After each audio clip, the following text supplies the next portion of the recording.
मायावती का दावा अभी कमजोर नहीं हुई है बसपा पार्टी। जी हां, आप सभी को बता दें, हरियाणा चुनाव से अब यूपी उपचुनाव के लिए मायावती की खास तैयारी। लखनऊ में आज होगी उनकी पार्टी संग अहम बैठक। चलिए जानते हैं खबर को विस्तार से। तब तक आप हमारे चैनल टीसी न्यूज चैनल को लाइक एंड सब्सक्राइब करना ना भूलें।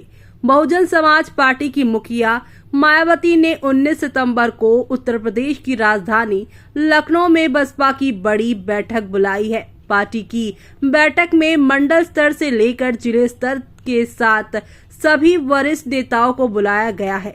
हरियाणा चुनाव में उतरने के पहले बहुजन समाज पार्टी की मुखिया सभी नेताओं के साथ विचार विमर्श कर उनको दिशा निर्देश देने वाली है। वहीं आगामी चुनाव में होने वाले यूपी में विधानसभा के उपचुनाव को लेकर भी बैठक में समीक्षा हो सकती है। पार्टी सूत्रों की माने तो काशीराम के परिनिर्माण दिवस को लेकर भी इस बैठक में दिशा निर्देश दिए जा सकते हैं। दरअसल मायावती हरियाणा चुनाव में अपने प्रदर्शन से यूपी उपचुनाव के लिए संदेश देना चाहती है कि पार्टी अभी कमजोर नहीं हुई है। बहुजन समाज पार्टी की मुखिया बसपा का राष्ट्रीय पार्टी का दर्जा बरकरार रखने के लिए हरियाणा से लेकर जम्मू कश्मीर तक विधानसभा चुनाव लड़ रही है। हरियाणा में भाजपा ने इंडिया नेशनल लोकदल और हरियाणा के लोकहित पार्टी के साथ गठबंधन किया है। बसपा ने इन चुनाव में अपने सिंबल पर 37 सीटों पर प्रत्याशी उतारे हैं।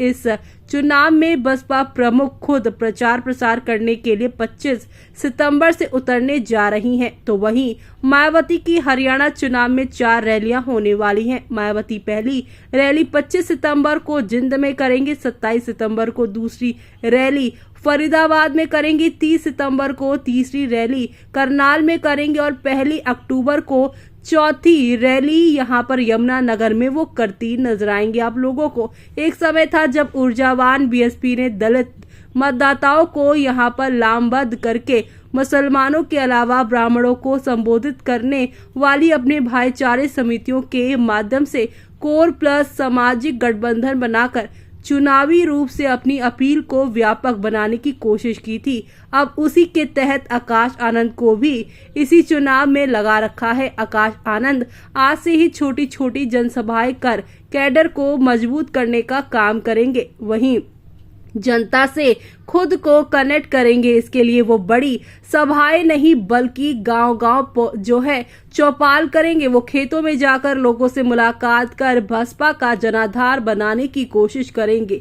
आकाश आनंद एक दिन में 2 चौपाल करेंगे। बुधवार को पहली चौपाल जगाधारी में हुई। इसके बाद 19 सितंबर को सडौरा और रादौर विधानसभा क्षेत्र में, 20 को संघग और इंद्री में, 21 को लक्कायत में और रादौर में, 22 को अटेली और सोहाना में, 23 को सोहाना में, तो वहीं 28 को सडौरा और रादौर चौपाल लगाएंगे। 2 अक्टूबर को अटेली में और 3 अक्टूबर को नारनौद में पूरे दिन की चौपाल लगेगी। मायावती आकाश को अपना उत्तराधिकारी बना चुकी हैं और पार्टी में उनको एक बड़े चेहरे के तौर पर स्थापित करना चाहती हैं। इसके लिए उनको यहाँ पर प्रचार प्रसार के लिए एक अलग ही टीम भी दे दी गई है। यही टीम चुनाव प्रचार की रणनीति से लेकर तौर तरीकों पर उनकी मदद कर रही है। इसी के तहत आकाश नए प्रयोग कर रहे हैं। मध्य प्रदेश और राजस्थान में उन्होंने राहुल गांधी की तर्ज पर रोड शो किए थे।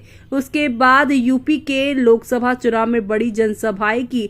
अब उसमें बदलाव करते हुए बड़ी जो है सभाओं की वजह छोटी छोटी चौपाल लगाने की रणनीति तैयार की गई है। इसकी वजह यह है कि वो जिस तरह सवाल जवाब के जरिए लोगों से कनेक्ट करते हैं, वो शैली बड़ी सभाओं में उतनी कारगर नहीं है। छोटी छोटी चौपालों के जरिए लोगों को सीधे तौर पर ज्यादा अच्छी तरह से कनेक्ट किया जा सकता है। इस बार भाजपा की पूरी कोशिश है कि वो इस चुनाव में खुद की स्थिति बेहतर करके हरियाणा से यूपी में ये संदेश देने की कोशिश करे कि वो कमजोर नहीं हुई है।